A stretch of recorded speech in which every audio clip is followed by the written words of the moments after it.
have a very special guest. It's my pleasure to introduce to you a long-term friend of the university, a former academic dean and president of Yosan University, acclaimed researcher. His work has been quoted by the NIH in the 1997 consensus on acupuncture. He has since then published numerous more other articles, teacher, scholar, and he's presenting to us today on this topic, acupuncture research. So, without further ado, Dr. Richard Hammerschlag.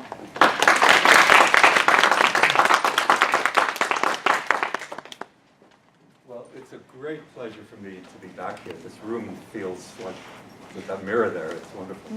So much light. So this is, for me, it's almost 20 years to the day since I first came to Yosan in 1995. So this is really quite an amazing return for me.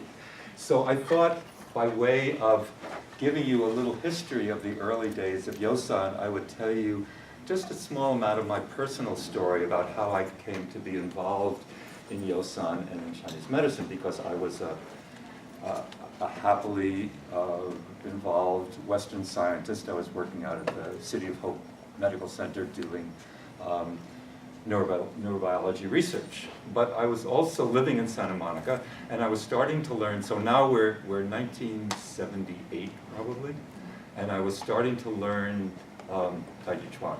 I was studying with Master Deng Kaiying, who I believe is still teaching here. And about a month into beginning to learn the basic form, I was practicing outside my home. And as many of you know, there's one move where you do a pretty strong kick. And I did this kick, and I felt this pain starting to go down my leg. And I thought, oh, I better really slow up here. And the next time it came around, even though I kicked slower, the pain went all the way down my leg, and I was really in agony, and I had to call friends to literally carry me back into my home. And the irony is, which I thought of almost immediately, is one of the things that I was studying out of the City of Hope in my lab was how proteins, after they're first synthesized, how do they get to where they're supposed to go? So we were using, if you want to do this, you should use one of the largest nerves in the body. So we were using literally the sciatic nerve of bullfrog to study this. So I knew right away that that sciatica that I had was the bullfrog's revenge from all those bullfrogs that we had used. But anyway, I was a Western scientist, so I went to a neurologist, I went to an orthopedic surgeon, sequentially. And both of them basically gave me the same story. In those days, the late 70s, the only medical imaging was x-rays. They took x-rays and they said, good news, there's nothing wrong with your spine. So I said, great, and I gritted my teeth and I said, what do I do about this pain? And they, of course, said, what would you like us to prescribe? And I said, I didn't want to knock down the pain, I want to know what the problem was. They said, well, it doesn't show up on the x-ray, it has to be soft tissue, we can't help you.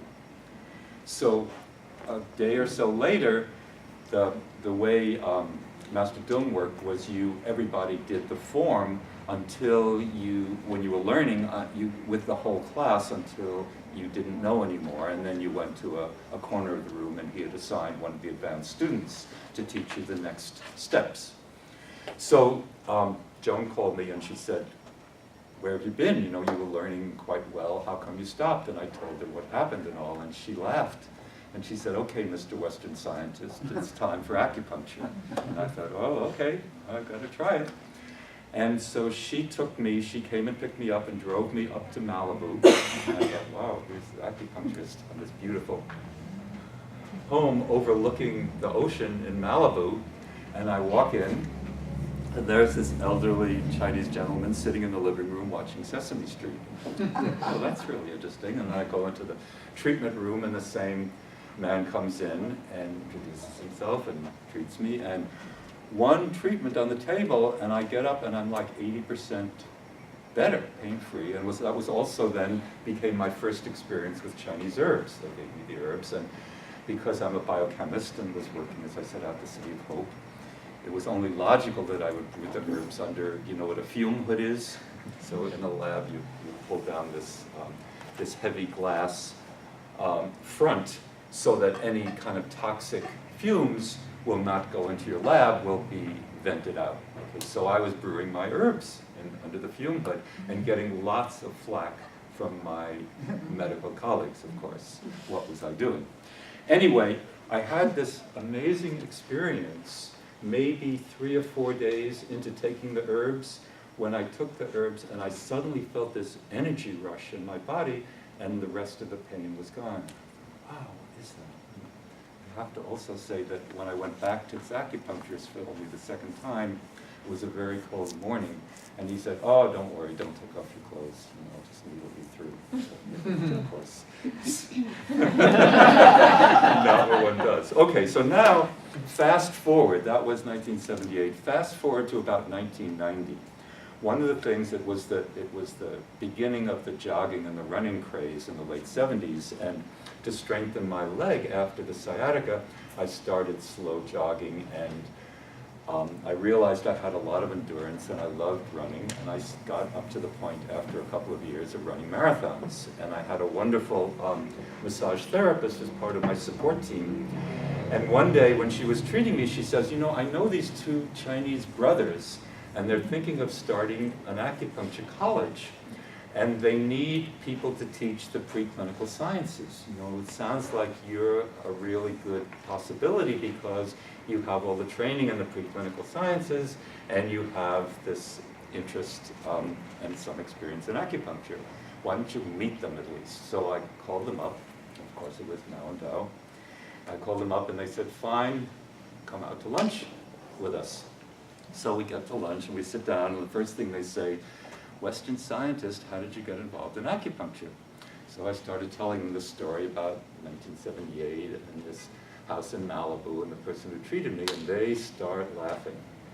And I say, what are you laughing at? This was a very painful time. And they say, no, no, no, we're not laughing at you. That man who gave you your first treatment was our father.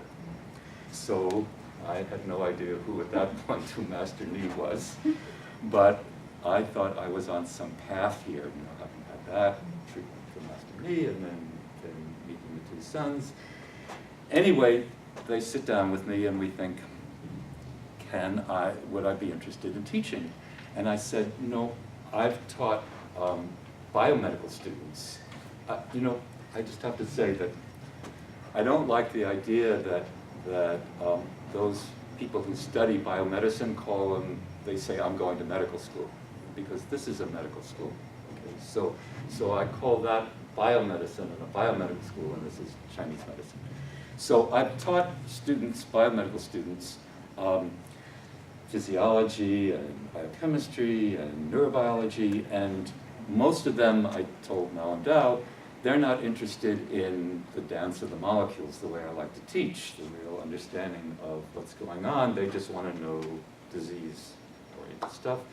And I said, and back in those days it was really true, the students who were attracted to Chinese medicine were doing it very consciously because they did not want biomedicine, and so they sort of gritted their teeth about having to take all the biomedicine. That attitude, I'm happy to say, has changed a lot, and now many pre-med students go into Chinese medicine, are going to Chinese medicine, and I would love to see the day when there can be not just pre-med, but pre-Chinese medicine as an undergraduate major. That would be terrific. Anyway, so I always do this, like start telling a story, and then I get off here, and then we get off on this tangent. So Mao and Dao are sitting there, and they're showing me, you know, this is the first time I've really seen how much biomedicine is in the curriculum of a Chinese medical school, and I say, this is terrific. They're getting both medicines in parallel, but who's bringing the 2 together? I'm a Gemini, so we have to look at the interface between two things, especially Chinese medicine. And I had started back in 1978 getting interested especially in acupuncture because that was when the endorphins were first discovered. And so it was within a year of the discovery of the endorphins that 2 papers came out, one from Beijing in Han Jisheng's lab, and I just had the honor of seeing him this past June in Beijing, and at the age of 88, he's still active in the lab. He's just an amazing person. In the Society of Acupuncture Research, we gave him our first Lifetime Achievement Award, so that was really a wonderful time in Beijing. So his paper came out, and then from the University of Toronto, the lab of Bruce Pomerantz came out, and both of those papers were the first evidence that acupuncture analgesia was working in part by releasing these endogenous pain-suppressing substances. So that gave acupuncture a lot of credibility as well as a fascinating area of research. So when they asked me in 1990, when I said to them, who's bringing the 2 sides together, and Mao and Dao said, what do you mean? So I said, this is what we need to be doing. We need to be bridging that gap. So they said, okay, if you don't want to teach the preclinical, how about creating an elective for us? And that's what I did, and I started teaching once a year in the spring at the old Yosan, this elective, and it became so popular that we made it a required class. And then, so Dao would call me, we would talk about things every once in a while, and when it was something that wasn't, that was just sort of minor, we'd talk on the phone, but whenever he had the few times he wanted to talk to me about something really important, he would say, let's take a hike together, I have to talk to you. So we're taking this hike up in Malibu, and that's what he said to me, we'd like you to consider taking a more active role, a larger role in the university. And I thought, what can I do? My interest is in research. Anyway, long story short, I became the academic dean at Yosan, and they said, don't worry, we've just hired somebody from China who will be your assistant, who knows a lot more about the Chinese level courses than you do. So it was a very exciting time, although I did wonder how something could be called a university and teach only one thing and have only 3 classrooms. But that was, as I said, very, very early days, and it was wonderful being on the 3rd Street Promenade because that was such a vital part of Santa Monica. So the university there was really getting started. So I have to say I left in early 99, because I really wanted the university to start a research department. I felt that any of the acupuncture colleges that wanted to make a commitment to become academic, that research is a kind of, what we say, a sine qua non of academia. And they weren't ready to do that. So at that time, in 99, there were just too many other things in terms of growing the university. So I left, and I gave myself a 6-month sabbatical on my own dime. And during that time, I got this offer to go up to OCOM. I was representing Yosan at the national meetings, all the acupuncture colleges in the country. At that time, there were 32, and now, over 60 or 65? Yeah. So it was wonderful for getting us an immediate sense of what the whole situation was like. I mean, it was really, I think it was only, you can correct me, I think it was only 1990 when the Department of Education finally recognized the Accreditation Commission, which meant finally that student loans were possible. And that shifted because before 1990, almost all acupuncture education was evening because students had to work. So that 1990 decision really changed the face of acupuncture education. So I was really at an early phase of seeing the amazing growth of the education, of the profession, of the whole infrastructure, of the Council of Colleges and the Accreditation Commission, and what's the third one that gives you the exams? Anyway, that's the third piece of organization. All that was happening. And what also was very exciting was Congress mandated the NIH to start a small fledgling office called the Office of Alternative Medicine.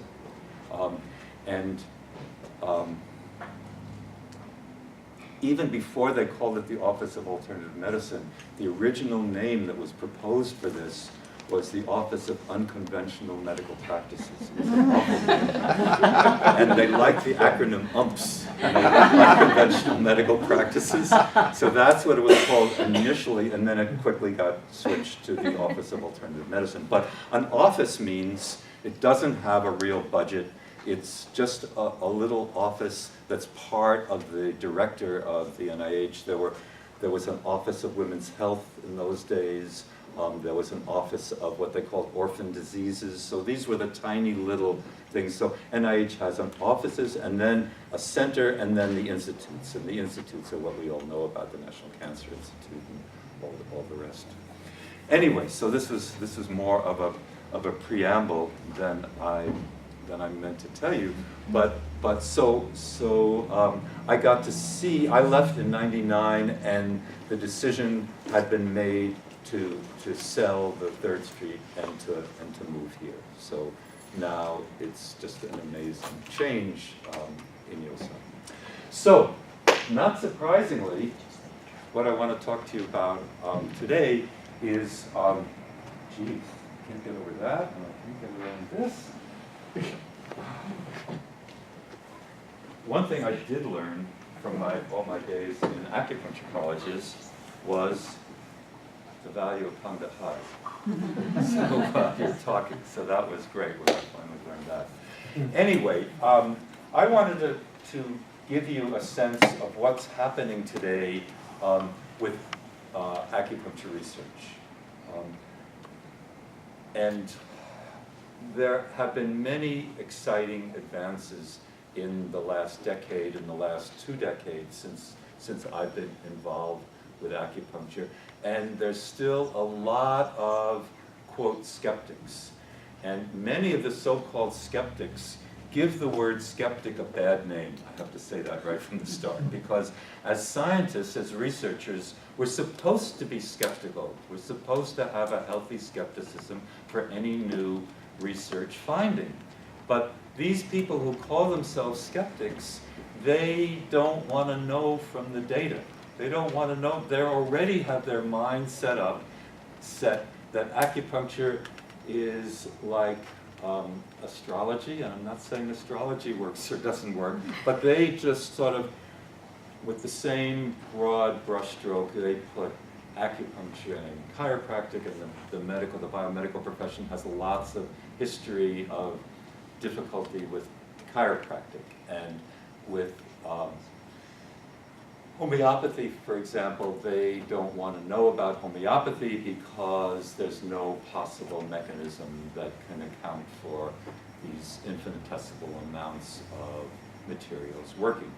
So they're skeptical about the whole field. So I want to give you a bit of the critique, not just to tell you about the critique, because I want to give you ways to answer these people, the skeptics. I think that's one of the important things I can do today. So what I want to do is tell you a bit about what I see as the recent criticism of acupuncture, and then show you how to respond from a clinical perspective as well as from what we know about how acupuncture works from the physiology. And a lot of the criticism, as you'll see, has to do with the problem of something called sham acupuncture. And this has been a problem that we should never have let acupuncture go down the road of the placebo-controlled trial right from the start. But people thought, okay, you got a point. That means there's some place on the body that's not an acupuncture point. So what could be simpler, in theory, that you needle at a true point and you compare it to what happens at a sham point. Well, you'll see why that reasoning is a sham. And that reasoning has gotten us into a lot of difficulty. So what I want to tell you is new ways of doing not only acupuncture research, but very exciting new ways of doing research that are asking questions that are much more clinically relevant, both to patients and to practitioners for referrals, that are much more relevant than the kinds of answers you can get from placebo or sham-controlled trials. And these kinds of research are called comparative effectiveness research, where instead of saying, is acupuncture more effective than something called sham acupuncture, we say, let's compare acupuncture to a beta blocker for migraine. And that's that way. Let's compare acupuncture. Suppose you have patients with tennis elbow. Okay, I forget the whole Latin term, but anyway, you know what I mean. Okay, so you've got one study that says acupuncture is better than sham acupuncture for tennis elbow, and you have another study that says acupuncture is just as good as steroid injection, but the study shows that acupuncture has fewer side effects than steroid injections, and the fact that acupuncture gives you relief sooner, and that acupuncture is just as cost effective as steroid injections. So now you're starting to get information that's valuable to the patient. They see if the two are as good as each other, then I can make a choice as a patient what I want to do. So that's comparative effectiveness research. I'll tell you a little bit about a kind of comparative effectiveness research that I think is very exciting, that's just beginning, called whole systems research. When a patient comes for acupuncture, clearly, in most cases, they're not just getting acupuncture. They're getting herbs, and they're getting tuina, and they're getting moxa, and they're getting lifestyle advice. So we need to say, how do we do research that compares two whole systems of care? How do we compare research that looks at the totality of how a patient is treated in two different systems? Okay, and that's really the ultimate. It's extremely difficult to do. As I'll tell you, it's very difficult. I'm very happy to say, the last research study I was involved in was the first study that NIH ever funded in whole systems research. So I'll tell you a little of that story. And finally, I want to tell you something that's not yet even published, what the Society for Acupuncture Research, and I hope most of you have already at least heard of the Society for Acupuncture Research. It's the one area of complementary medicine that has had a long interest in research and has semi-annual meetings in acupuncture research, and we have a long history of bringing people into research through these meetings by networking and teaching people how to begin doing research. And we, in addition to these meetings, we in the Society for Acupuncture Research have been preparing a series of what we call white papers, which are issues in acupuncture research and how to think about the issues. And the first one that's already published a couple of years ago was on paradoxes in acupuncture research, and really talked a lot about the problems of doing sham acupuncture. The second one, which is just out now, compares manual stimulation versus electrical stimulation. What do practitioners, what situations do practitioners use each? What does the research say? And I'll give you just very briefly, and I'll talk about it in a little more detail at the end. What we found is there's almost no research that really compares manual stimulation versus electrical stimulation, because what is quote electrical stim is a combination.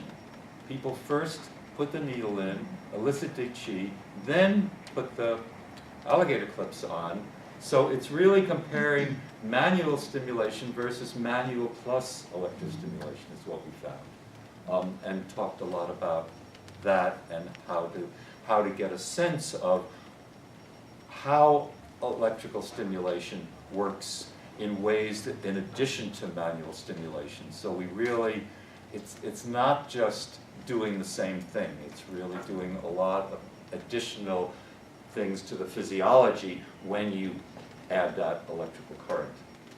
So, and what I finally want to tell you about is our third white paper, which is just completed and being submitted for publication, and that is, what has the impact of acupuncture research been on biomedicine? And what we did was we looked at the 5 major areas where we could see that research has had, and acupuncture has had a major effect on biomedicine, either the practice of biomedicine or insurance reimbursement, national health services, especially in European countries. So that's all of what I want to cover with you today. So here's where I want to start. So there was a paper that came out in 2013, fairly recently, and this was the title of the paper, not Acupuncture is a Theater. The paper was called Acupuncture is, you'd say grammatically acupuncture is theater. So grammatically they call the paper Acupuncture is Theatrical, placebo. That's the authors and that's the reference. So what did they mean by this? They said several recent systematic reviews and meta-analyses have been published that find only a very, very small benefit of acupuncture over sham acupuncture, which is true. And the benefit is when you have a huge number of patients, as you may know, you can get statistical significance that's not clinically significant. The more patients you have, you can get a small amount, a small difference between 2 treatments to be statistically significant, but usually we take, as a rule of thumb, a 30% improvement to be clinically significant. So anything less than that can be statistically, but not clinically significant. So a systematic review is, let me just tell you, bring you up to speed on that. In the, quote, old days, meaning up to about 1980, most of the reviews, not just in acupuncture, but in any kind of biomedicine, in pharmacology or surgery, the reviews were called narrative reviews. And what the people did was when they wrote this, they picked the studies they liked to talk about, they picked the parts of the studies that they didn't like to talk about it, and they sort of left out a lot of the rest of the studies because they said, this is what we're interested in.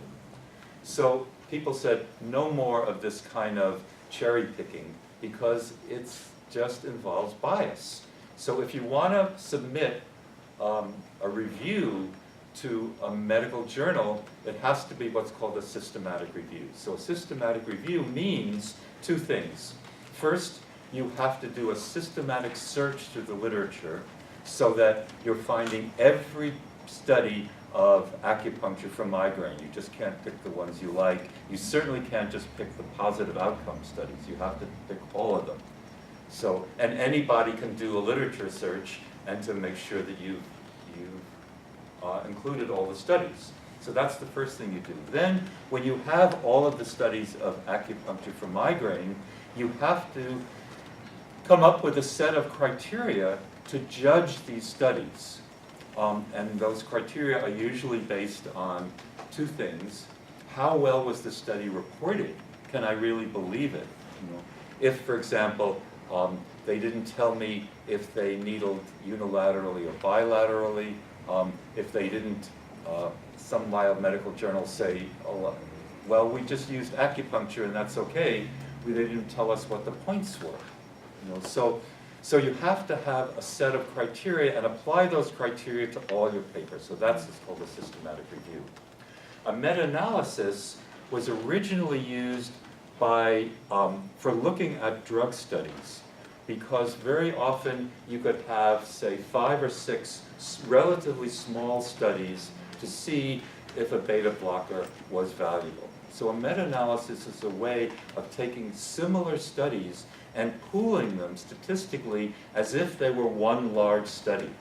So you can get a lot more information when you're looking at now 1,000 patients instead of several studies that maybe one has 100 patients and the others have 20 patients. You're pooling all of these studies. So that's what a meta-analysis is. So sure enough, the study they were most talking about, and I highly recommend for any of you who are interested, this was a landmark paper in acupuncture research. It got published in a major biomedical journal, the Archives of Internal Medicine. Was it possible to find, Lalita, possible to find a laser pointer? We don't have one, unfortunately, Okay. sorry. So I'm close enough. Okay, so that's the reference. And what they did was, they did an analysis of chronic pain studies, acupuncture for chronic pain. All the studies that were compared acupuncture to sham acupuncture. So we already get into a problem because there's two major categories of sham acupuncture. One is you're actually needling at so-called non-acupuncture points. And the other kind of sham acupuncture, which you may have heard of, is, you remember how when we were kids and we would have a kind of plastic dagger, or they use them in operas, and you get stabbed with it. But what really happens is the tip is blunt, so the tip will retract into the shaft, so it looks like you're actually been stabbed. It looks like the heroine has been stabbed at the end of the opera and is dying on the stage. But so people have actually created a very tiny acupuncture needle that has the tip, instead of being pointed, is blunted, so that when you press on the point, what happens is the needle retracts into the shaft, and to the patient, it looks like you've actually been needled. And surprisingly, how many patients will respond who got sham acupuncture, and because you always like to ask the patients which group, they're randomly assigned to the real acupuncture or the sham, to ask them which group do you think you were in. It's amazing how many patients in the sham group will report, oh yeah, I know I felt real. And sometimes you actually can feel those sensations. And it has to do, someday there's going to be a prize in acupuncture research for who can figure out what E is.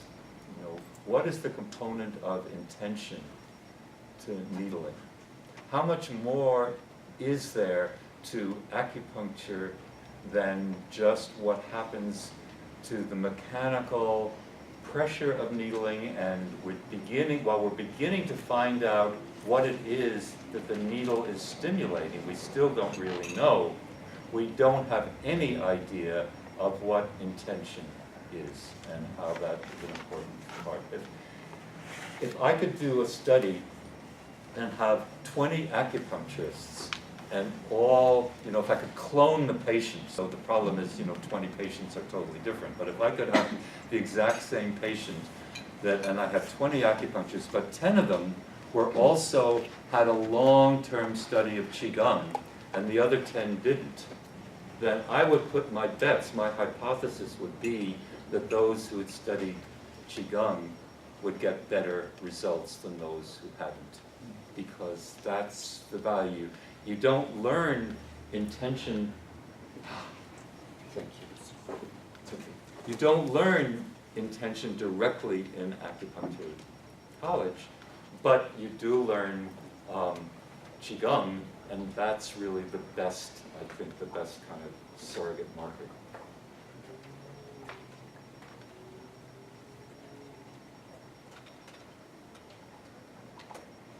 Human difficulties. What are we trying? What's it?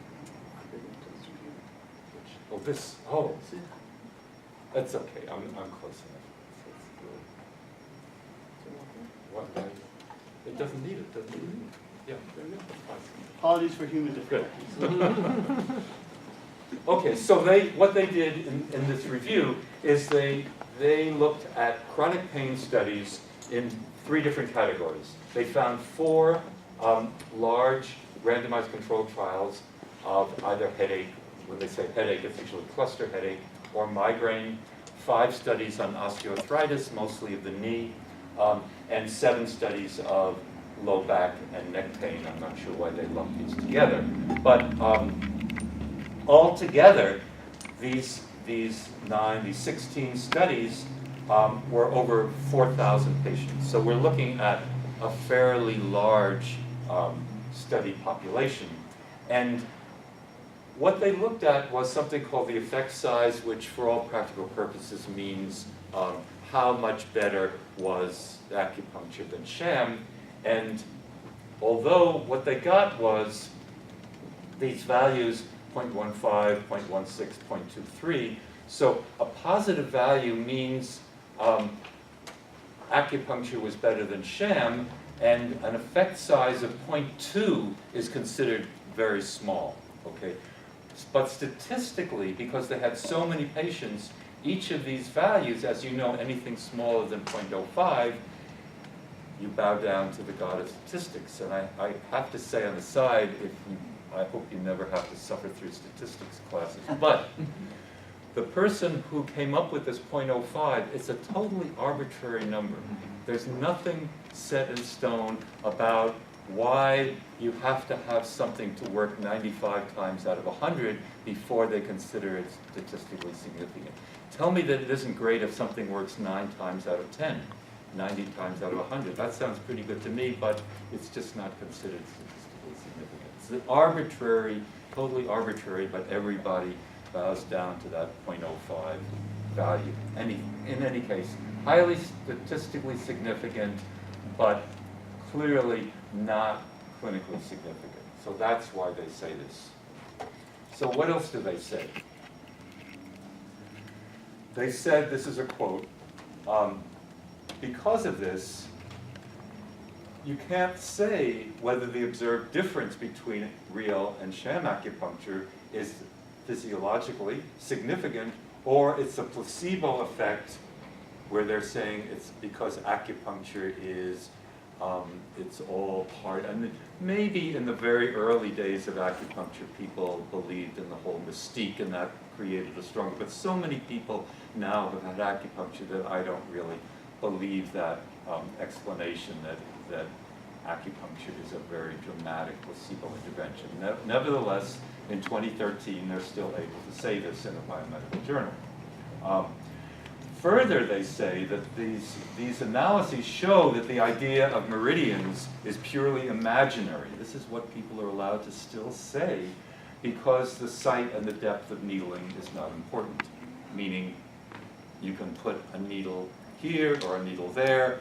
Many times now, the penetrating sham acupuncture, not only do they needle in places where the textbooks say, and you know which textbook you look at will tell you there are not any points in this area, maybe.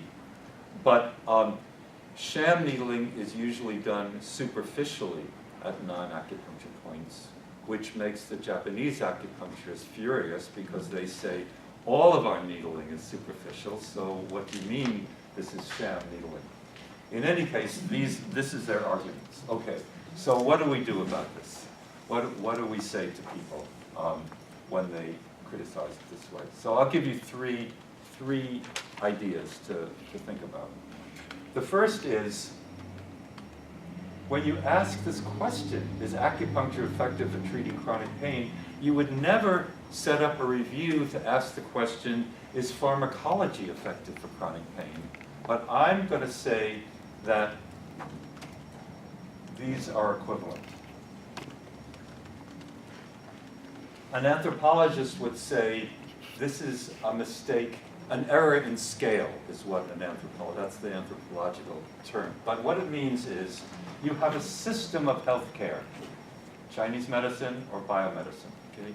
Each system has many different modalities of treatment, okay? Acupuncture is one modality here. Pharmacology is one of many modalities of biomedicine.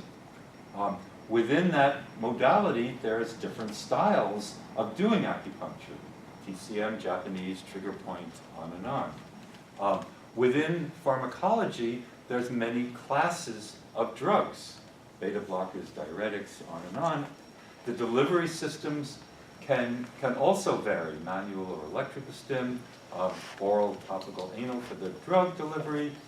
And then there are protocols. So within acupuncture, within a style of acupuncture, within a kind of style of acupuncture, you need to know what acupuncture points you're using, what's the frequency and duration of treatment, are you manipulating, what's the depth of needling, what's the angle of needling. Just as with drugs, you want to know the dose, the frequency, and the duration.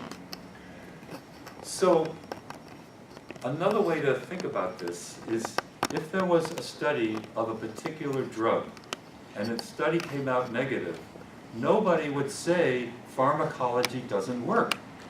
No one would say that. Okay? What you would do is you would try a different dose of that drug.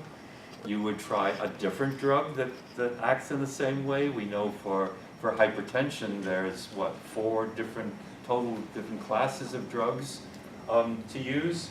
But yet, when a study comes out that says acupuncture is negative, people say acupuncture doesn't work. Don't let anybody tell you that. What doesn't work is that particular protocol with that particular frequency, that particular set of acupuncture points isn't working. So you try, it's with a patient. This set of points doesn't work. You try a different set of points. You try a different approach. So why would you, to do a review, why would you pool all of these studies of chronic pain for acupuncture when they're all done in different ways? It's sort of setting up to fail. No wonder they could hardly see any difference. So that's one response. The second response is, I claim we're asking the wrong question. Why are we asking, why is acupuncture not better than sham acupuncture? We should be asking, why is sham almost as good as acupuncture? What do I mean by that? First of all, sham is not a placebo. A placebo, by definition, is inert. Okay? That's, in the old days, you called a sugar pill. But, I mean, now with all we know that sugar, you would never want to use sugar as a placebo. But in any case, a placebo is something that's not supposed to have any effect. Well, you know that as soon as you put a needle anywhere in the body, you're going to be changing local blood flow. You may be degranulating mast cells, and that's why you get the wheel response. You may even get a non-specific modulation of pain. There's something called diffuse noxious inhibitory control. It just means that you put a stimulation anywhere in the body and it will sort of close the gate to the real pain coming up to the brain. So you're not doing any help here, but you're suppressing the sensation of pain. So sham is not placebo. And here's the big point that I would like to say over and over, and I think finally, by saying this enough times, the NIH has heard it, so I'll tell you about that later. But you can't design an appropriate sham treatment if you don't know how the real treatment works. Okay, that's the bottom line here. So what do we mean by that? When you're testing a new drug, you know already something in all your pre-tests with animals and what you just know about the class of drugs. You know how the drug is absorbed. You know how it's transported in the blood. You know how the drug is metabolized, and you know what the receptor is that the drug is heading towards. Okay? With acupuncture, we don't know what an acupuncture point is. We still don't know what that needle is stimulating. We don't know what kind of signal is being set up. We don't know how that signal is carried in the body. And we don't know what the receptor is. We don't know what receives that signal. We don't know any of this. So we can't design an appropriate sham because we don't know what we're trying to sham. We don't know, okay? So all of this stuff, if you, I mean, I've done this, I don't want to, I was going to say if you would do this, but you don't want to do this. You could find a good 15 different kinds of sham, quote, sham acupuncture described in the literature. If we knew what we were doing, there would be one. Because everybody would agree that when you're doing sham acupuncture, this is what you do. But instead, we've got a real problem on our hands because we let acupuncture go down this road of the randomized controlled trial and pretend that it was like a drug. And it's just not right. I mean, sham surgery, you know, believe it or not, in the old days, up to about 1960, when you were testing a new surgical procedure, you had to take a random sample of your patients and anesthetize them, open them up, pretend to do something, and then stitch them back up and see if your surgical procedure was better than sham surgery. Fortunately, this is no longer considered ethical. It's no longer considered ethical. And so obviously what you do is you compare the new surgical procedure to the existing surgical procedure. That's called comparative effectiveness research. So that's what we should be doing here. Okay, the third response.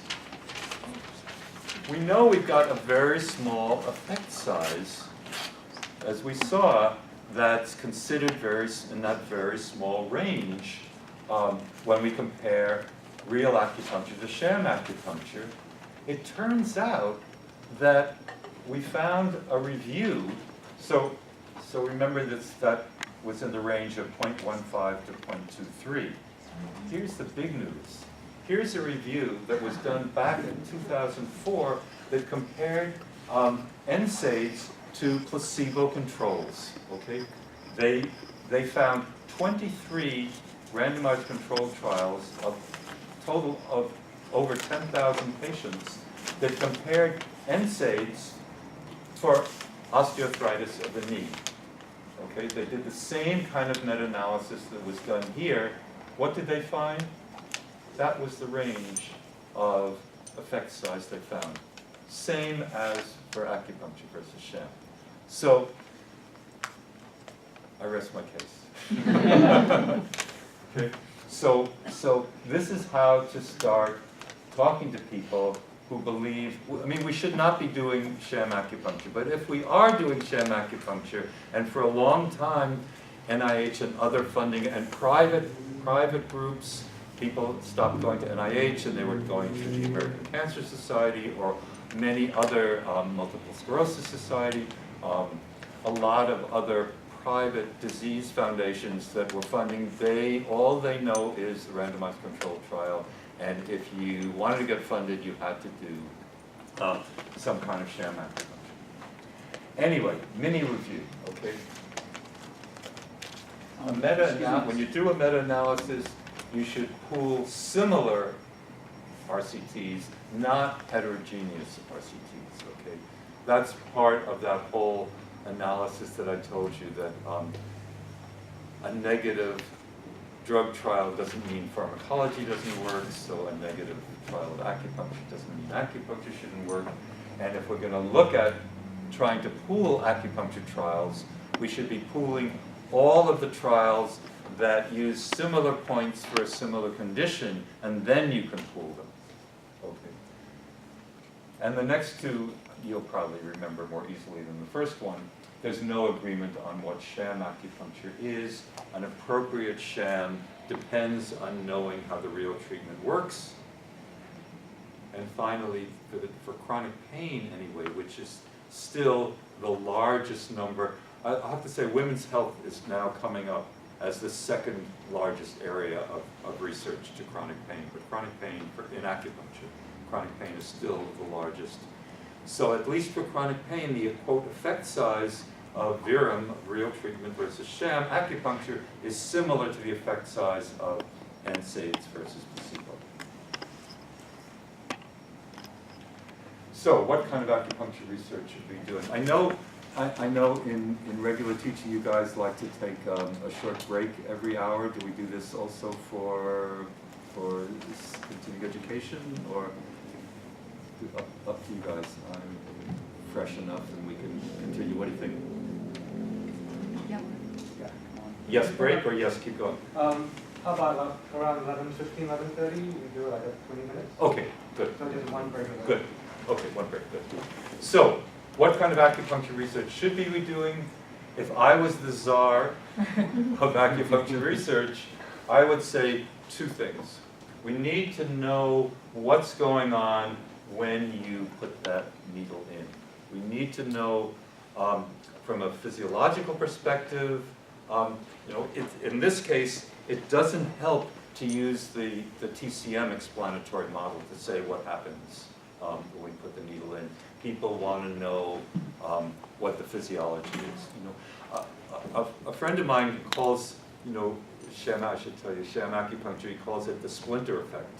You get a splinter, and you know that the body is immediately trying to deal with that micro trauma of the splinter.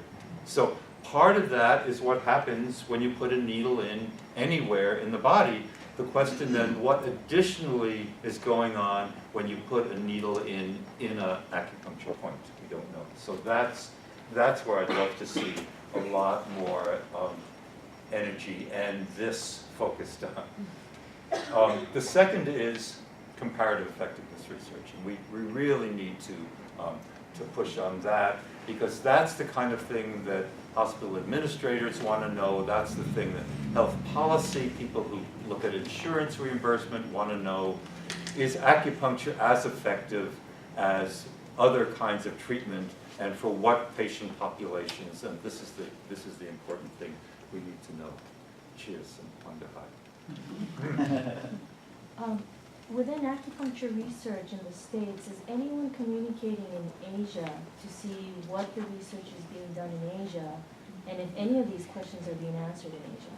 Yeah, so that's a really good question. What's going on in China? What's going on? I can talk a little bit about China and Japan, because China for a long time has not cared about placebo acupuncture, I'm happy to say. They also have not cared about doing very rigorous research. That's the other problem. So most reviews of Chinese research, and it's very common for Chinese research to say how many patients got better, how many patients got a little better, how many patients didn't get better. And they have very vague criteria, but you don't have hard, objective endpoints from a lot of research in China. That's changing now, and unfortunately, what's also changing is they're starting to think about doing sham acupuncture, which, it's the wrong way. It's like herbal research in China. They should be doing research, I think, again, if I was the czar, the really exciting thing about herbs, individual herbs or multiple herbs, is synergistic effects. There is virtually no research going on in synergistic effects. The research from China on herbs is the same as research here on herbs. Guess what? What's the active ingredient? Because then we can take it out, we can patent it, we can make a lot of money. And this whole idea of this rich history of herbs and synergistic effects is not being studied. At least maybe we could say what are the 4 active ingredients in the herb that make it. I mean, because clearly there's a lot of alkaloids in any herb that aren't doing much. But we also know that some of the components of the herb are preventing side effects, or diminishing side effects. So there's a lot of kind of richness in herbal research that isn't happening. And I'm sorry to see that the Chinese now think that the way to impress the West is to do sham acupuncture. But in Japan, Japan has not done and is still not doing sham acupuncture. Most of the acupuncture research in Japan compares one acupuncture protocol to another acupuncture protocol. And that's really a very good approach. And there have been reviews in the literature of both research in China and research in Japan in acupuncture. Sure. Yeah. So in Western medicine, when they do drug research, Wait a minute, how come you look familiar? oh, because I was there in the beginning. I thought so. I was there in the beginning, In the okay. beginning. So when they do their studies for drugs, Yeah. they only use white men. So now they're going back around Western medicine Oh, Western medicine. to understand that now that a drug that affects white men a certain way doesn't necessarily affect women the same way. Or children. Exactly, Yeah. okay, and Or the children older are not many adults. Yeah. So the other thing is, for me, is that if we're doing this research, when they do studies, if they're mainly retrospective, they're kind of, it doesn't matter, like they're more like a review, but if we're doing ongoing, are we using mixed, or are we gonna follow the same No, the model NIH. and use just men, or are we gonna use men and women, or we're gonna look at, Sure. It's a good question, and the NIH realized this about 15 years ago. okay. And then now they insist that you do mixed Groupings or whatever groupings, you're yeah, gonna do, okay. right. Because they're very interested in, testing drugs for morning sickness on men. Just kidding, just kidding. I think that sounds But yeah, fair. good point. And I'm glad to have the questions because feel free to ask a question anytime. So let me give you just a quick overview of where we are, what's the state of the art of what we know about what the needle is stimulating. And there's really two different schools of thought on this, and it may be both. But in terms of the research, some of the research and the earliest research and continuing to look at the needle stimulates sensory nerve endings. Somehow there's a richness of sensory nerve endings at acupuncture points. Some people think this is kind of the nerve vessel bundle that comes through the fascia at certain openings, and that they find that the acupuncture points on the surface correlate. But the studies are old, and they're not, they can be done much better and statistically much more interesting ways. And then the other question is, which is a very exciting area, is the needle stimulating connective tissue? What seems to be the main answer is you do not have to get down to the muscle layer for acupuncture to work. That everybody seems to agree. Okay. So what's the evidence for sensory nerve endings? Here's some very early work. This was so early. 1973 was still the days of the Cultural Revolution. Any research from China couldn't have the names of the researchers on it. The journal it was published in could not have the name of the editor. There was no cult of personality allowed in China. So this particular was one of the very first studies of acupuncture analgesia that was published, and it was published from the first Friendship Hospital in Beijing. That's it.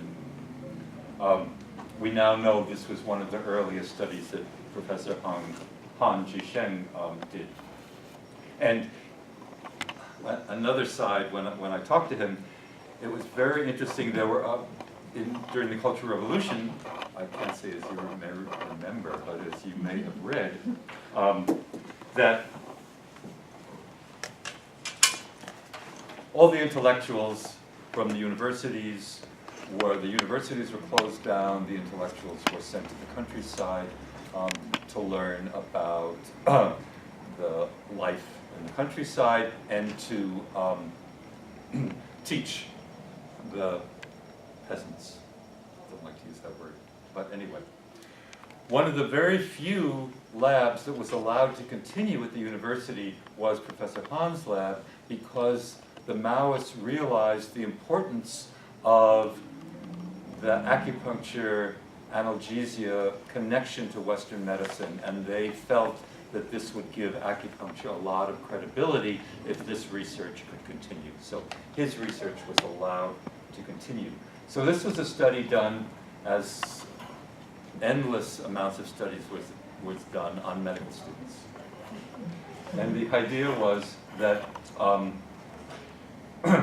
what we're going to look at is the change in pain threshold. I won't go into how they measured that, but the point is, as you gave acupuncture, and this was done in, actually, if you look at the paper, it was called Hoku because it was pre-Pinyin, so it was called Hoku instead of Hegu, but that was where the acupuncture was. So as the acupuncture continued, the pain threshold, the percent change in the pain threshold increased. So you got a maximum change in the pain threshold with continuing acupuncture at about 30 to 40 minutes. Okay? And what this meant was that you weren't getting an effect that was totally mediated by nerves, because that would happen very quickly.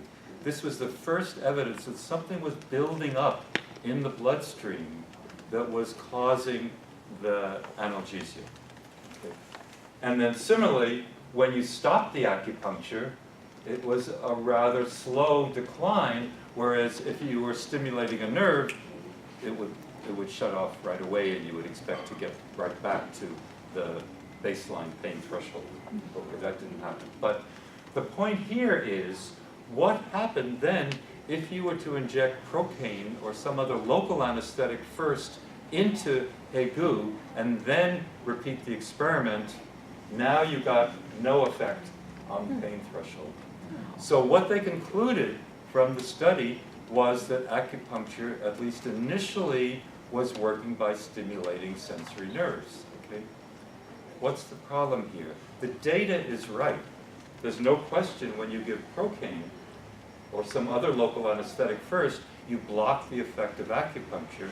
But because we know that procaine can block nerve conduction, we say that acupuncture initially is working through nerves.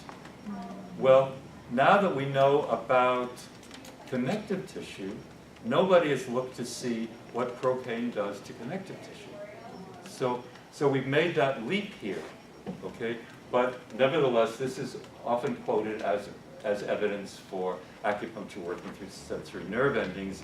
I say, let's first get somebody to do the experiment of seeing what procaine does to collagen fibers. Okay, lots and lots of research, as I mentioned in my early talk, that electrostim releases endogenous opioids and other hormones, and the fascinating thing is different frequencies of electrostim will release different members of the opioid family, of the so-called endorphin family. And in fact, that's one of the main areas where this basic research that showed that different frequencies of electrostim will release different opioids, that led to, on your electrostim devices in the clinic, there's a setting now that will automatically go back and forth between low and high. So low is somewhere around 5 hertz, and high is maybe 1 to 200 hertz, somewhere in that range. Because we know that low frequency electrostim releases different endorphins than high frequency. So if you keep going back and forth, I think it's 3 seconds each way, then you get an even better analgesia. So that's a really good example of how basic research has led to improvements in clinical research. So that acupuncture is still evolving. But the fact that the endogenous opioids are released, that's way down the line where those endogenous opioids are released. And because they're released from nerves, we're assuming that the initial signal goes along the nerves to get them released. But again, we don't know what's happening between where you put that needle in and the opioids are released. That's all, again, inference. So I'm being hard-nosed as a researcher here, but the evidence that acupuncture works through the nervous system, and I'm a neurobiologist, so I think even the brain is overrated. And one of the reasons I say that is because all of this work that started in maybe 88 or 89 of brain imaging and acupuncture has really high sex appeal. People love it to see these pictures. And it's not just acupuncture. People are doing all kinds of fascinating studies to see what parts of the brain, quote, light up. A lot of this is done with functional MRI or PET scan. I'll take 30 seconds and tell you how functional MRI works, because it's really fun. What happens is the brain cells don't have a lot of stored glucose, don't have a lot of stored oxygen. So that anytime you need to fire the brain cells, they've got to grab the oxygen from the hemoglobin that's carrying it around in the blood. Well, it turns out that when the hemoglobin is carrying the oxygen from the lungs, the reason why you need the hemoglobin is you can't dissolve enough oxygen in the blood to satisfy the needs of the body. So red blood cells evolve, which are not like cells in any other kind in the body. Red blood cells, don't have a nuclei. They're just little bags of hemoglobin. They're little bags of oxygen. And so when they're carrying the oxygen, it needs to be safe. So it's tucked in to the center of this three-dimensional structure.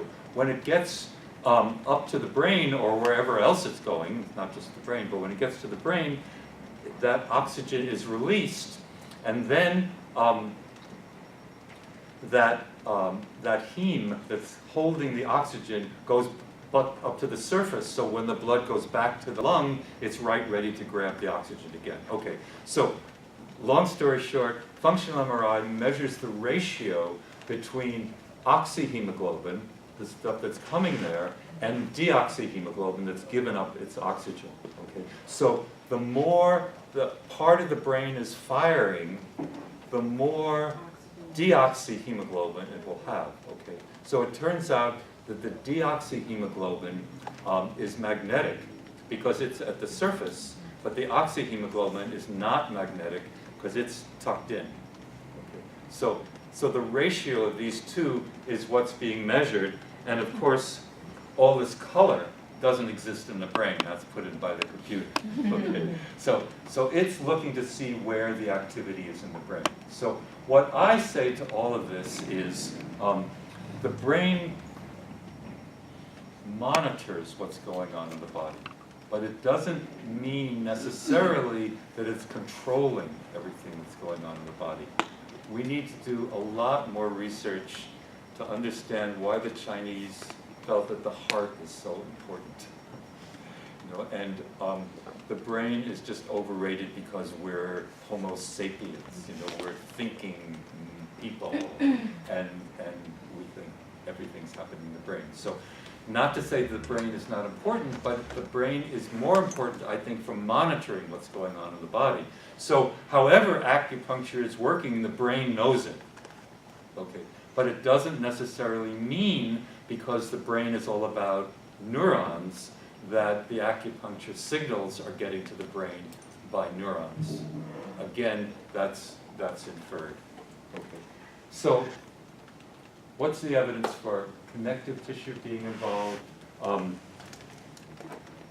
In the interest of time, I won't go. This is a fairly complicated. These are two different kinds of tissue. One is where the muscle layer is lower than the other.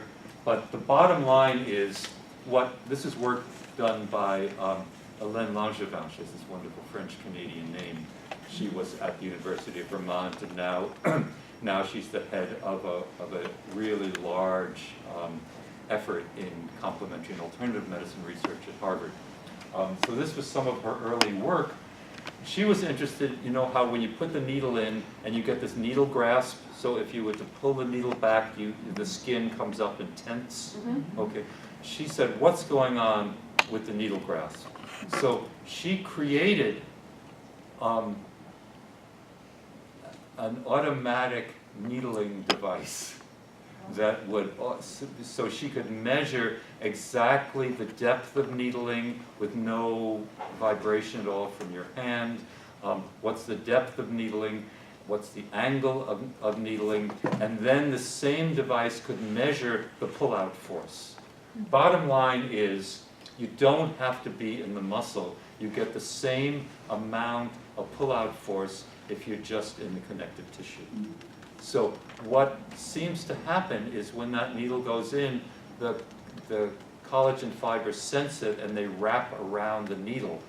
And then that leads to a change in the cells in the area, the so-called fibroblasts, and they release chemicals that cause the tissue to relax after a certain time, and that relaxation is then fed back to the collagen fibers, and then you don't get the grasp anymore, and the needle can come out. So that's what we're thinking. So another fascinating study that I'm happy to say I was part of is we measured on a meridian what happens between two successive acupuncture points on a meridian relative to, so when you stimulate here and record at the next point, how does that differ from when you're the same distance apart but not on a meridian? Okay. And we find that the impedance or the resistance is lower when you're along the meridian than when you're not along the meridian. Okay. And the interesting thing here is the particular meridians that she looked at here seem to parallel the connective tissue planes, and that's the excitement here. So we know that there are the way connective tissue needs to move against each other, there are certain spaces between it, and that seems to be, to a large extent, this has not been done for all meridians, exists extensively as it needs to, but that's the early evidence to suggest that acupuncture meridians may be following connective tissue planes and not following nerves or veins or lymphatics. And the third thing is collagenase, which is an enzyme that specifically will damage the collagen fibers and start to break them up. Collagenase, if you pre-treat, will block acupuncture analgesia. Okay. So I would say the same thing here is, what does collagenase do to nerve conduction? You know, just as I wanted to say, what does a local anesthetic, what does lidocaine do to connective tissue, we have to put the same kind of question to the people who did this study. And I think that they can do that pretty easily with this, to repeat their collagenase study blocking acupuncture analgesia. So this will be a good thing to leave you with. I'm hoping that this is going to work, otherwise no.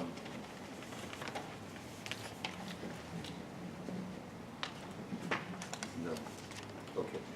What we want to get here is, I've got this strolling under the skin is a translation from the French. There's a French hand surgeon, Jean-Claude Wimbertot. He's in Marseille. And he did an amazing study. He was working with people who lose a finger in industrial accidents, some people who've unfortunately lost a hand in accidents. And he specializes in re-severing. If you can pack it in ice soon enough, he can re-stitch it. The Chinese did a lot of also amazing research in this area. But what he found was that the healing wasn't proceeding the way the textbooks were saying it should work. So he got permission from a number of his patients, and he worked with an engineer, and they developed for the first time a fiber optic video system, so that for the first time they could look at what the fascia, what the connective tissue looks like in situ.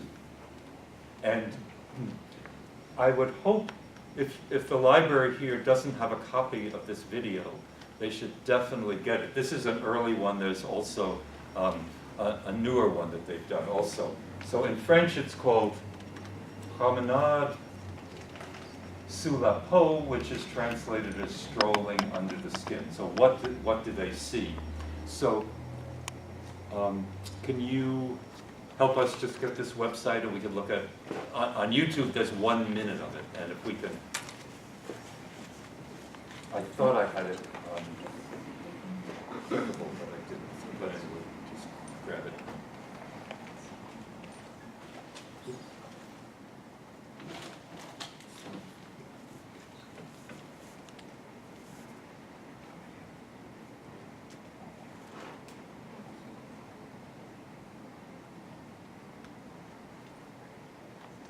Should have waited and given you the introduction while we were doing this.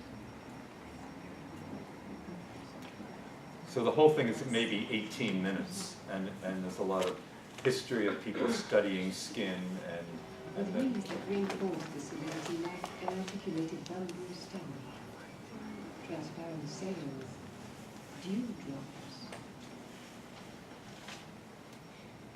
lights.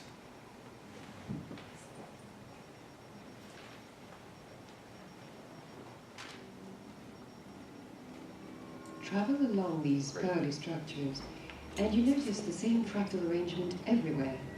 Large fibrils endlessly punctuated by other smaller ones. The tissue continuum is total, the marriage homogeneous, and the arrangement completely fractal. A world of fibrillar chaos.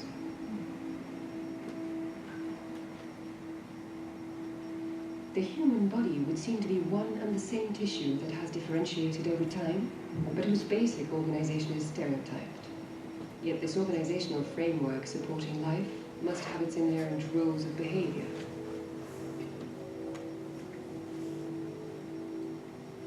How are these structures organized? How do they resolve and move, and what? Anyway, that'll give you just a sense of it. If you're at all interested in, quote, how acupuncture works, get a hold of the video and watch it. So,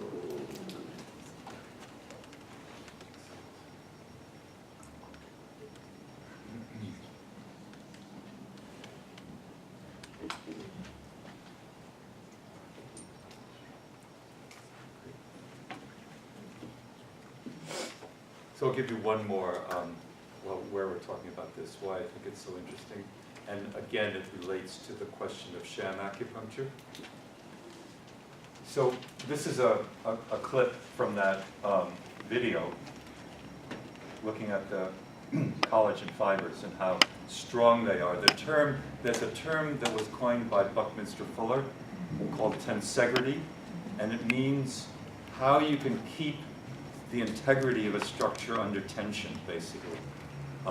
And when you see the video, you can see how these structures are moving with an incredible amount of tension, but they never break. And so they have this inherent tension and strength. So here I've just got a shot of spider web. So why am I doing this?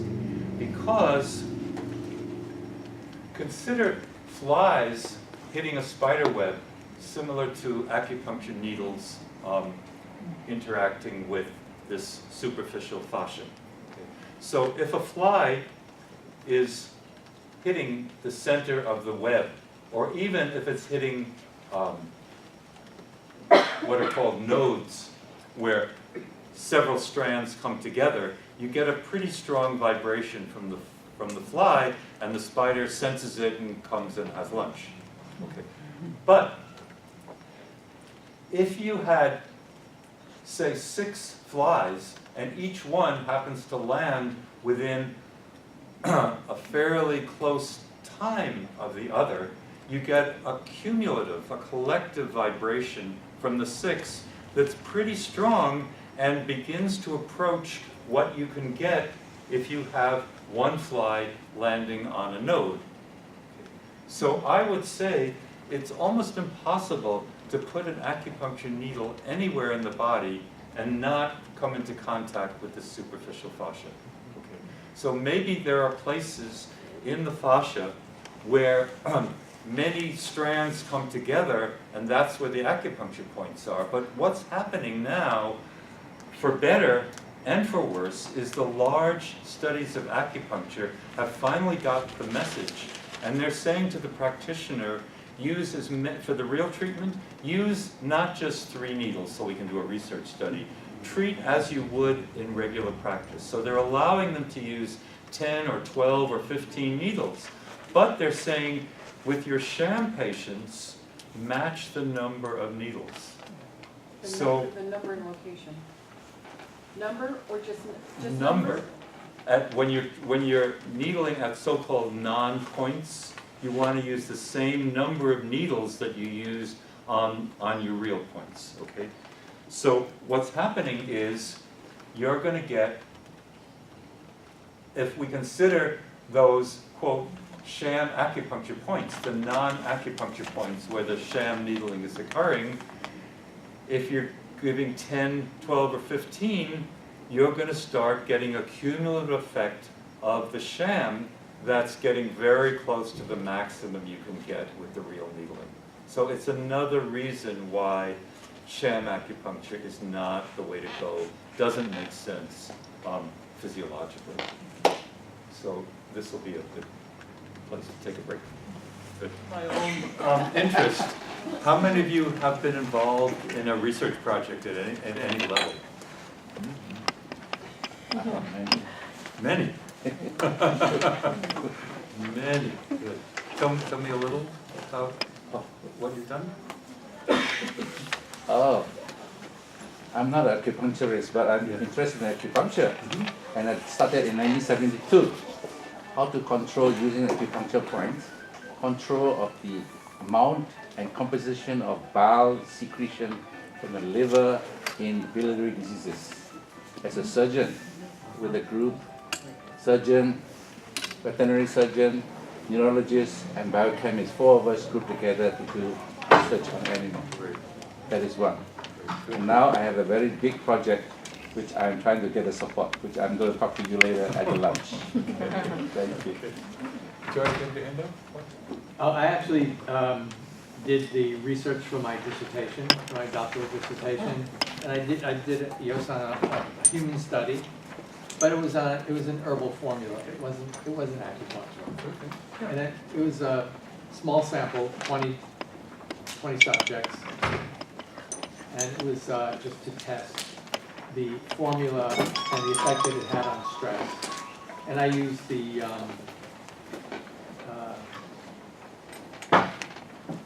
I even forgot the name of it. No, I know the formula. I know the formula. Yeah, well, it was one of the standardized stress. So what George is talking about would be called an outcome study, where you don't have a comparison group, you don't have a control group. You're just interested in seeing. So, I mean, the most interesting kind of research for a school like Yosan is to have the research come out of the clinic. I really think, and you could start with a really interesting case study where something isn't behaving the way you think it should, or you've got a remarkable patient who's responding in a way that surprises you, although the classical literature says this shouldn't happen. So what I always think about is when you have a case study, how are you sure that the case study, that the outcome of the patient is really related to what you did? What are all the other things that can be happening that's why it's so important to know about the history of the patient. Because, I often kid with the students, if the patient just happened to fall in love a week before he started coming to you, so you get all kinds of hormonal changes, and maybe that was, what caused it. Or diseases go through a kind of ebb and flow, and so the natural history of the disease, the patient just could have started on that healing cycle just when you started treating. Or there's something called, it sounds very statistical, but it's really not. It's called regression to the mean. But clinically, what it means is patients often come to you when their pain is the worst. So it would just get better anyway. So you really have to think with a case study whether it was really what your treatment that caused. I mean, the bottom line is the patient got better, and that's really what we care about. Okay, but was it the treatment you did? So that's what you do then. You do a case series, because it's unlikely that the 10 next patients who have a very similar condition, who you're going to treat the same way, it's unlikely that all 10 of those fell in love the week before you treated them, right? And it's unlikely they're all going to be regression to the mean, or they're all going to be. The only thing a case study doesn't test is placebo effects. And although, we spent a lot of time sort of trashing the idea of sham acupuncture, the placebo effect is very real and very important. And the more you can do to have a good rapport with your patient, obviously I don't have to tell you, the better the patient, the better that interaction is going to be. And now we know much more than we ever knew before about the physiology of placebo. That's very exciting, about how the placebo seems to release endorphins in what's called a top-down manner, whereas acupuncture or other kind of painkillers release the endorphins from a bottom-up approach. And they sort of meet at the same place in the brain, but the way they get there means, when I say top-down for placebo, it has to do with a lot of expectation of the patient coming to see you. They have an expectation of getting better. The patient wants to please you, and that can help with their outcome. So all of these are sort of top-down because they're working with kind of memories or expectations of healing. So, and obviously, the more we can do to stimulate the placebo, the less we have to, the less treatments you'll have to give, the less drugs they would have to take. And so far, we haven't seen any major side effects from placebo. But that said, there is something called nocebo, and those are recognized, and that some people call as the dark side of the placebo. But for example, when you do a clinical trial of a new drug, you have to write in the informed consent all the possible side effects of the new drug. There may be ones, if you knew all the side effects, then you wouldn't be doing research. But you have to write the ones you know as you then follow on to see if there are additional ones. So it's amazing in placebo-controlled trials how many patients in the placebo group report the side effects. Because you read, and you want to be in the treatment group. You don't want to think you're in the placebo group. And the way you can convince yourself that you're in the treatment group is to develop side effects. So, and things like a kind of anxiety or headache or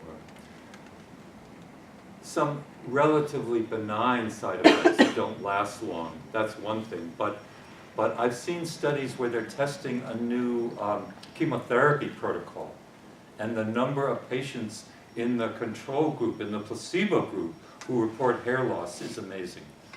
So the thing is, we need to stop putting all this money in drug research and put a large percentage of that money in understanding the placebo response. And would all benefit. I mean, healthcare would benefit tremendously if we change that emphasis. Anyway, where were we? Sham acupuncture, the tunnel at the end of the light. That was a great aha moment for me. So there is something out there called, and I don't know how you pronounce it, NCCIH, but many of you may know that what I talked about earlier on, this Office of Alternative Medicine, Congress mandated that it was doing so well with so little resources that it should be upgraded. So that Office of Alternative Medicine became the National Center for Complementary and Alternative Medicine, what we call NCAM. And that from about 1998 or 1999 until just last year, it was called NCAM. Well, now NCAM has stayed as a center, but it's changed its name to NCCIH. So it's now called the National Center for Complementary and Integrative Health. There's been a big push to get the word medicine out and start talking about health. Medicine has long been thought of, how can I say this, from -5 to 0. Like if you don't have any symptoms, you're okay. But what about from 0 to +5? Okay, so health is now the whole spectrum from -5 to +5, whereas medicine was only half of it from -5 to 0. That's an oversimplification, but I think you get the idea. So they also didn't want the term alternative anymore, and that's partly a good thing because, Chinese food isn't alternative food. Chinese language isn't alternative language, so why is Chinese medicine alternative medicine? That never made much sense. The problem is CAM. This CAM has grown to have an identity, and very often we hear that hospitals want acupuncture, but they don't want acupuncturists. So they want MD acupuncture. So when you start losing CAM, you start losing the CAM practitioners. And that's the real problem, I think, with the name change. It's the mentality that go along with it. I mean, some people say that the terms alternative and complementary medicine is sort of a way of lumping everything together. So everything other than biomedicine is CAM, and that doesn't help at all because within that huge combo, some things have much more evidence than others.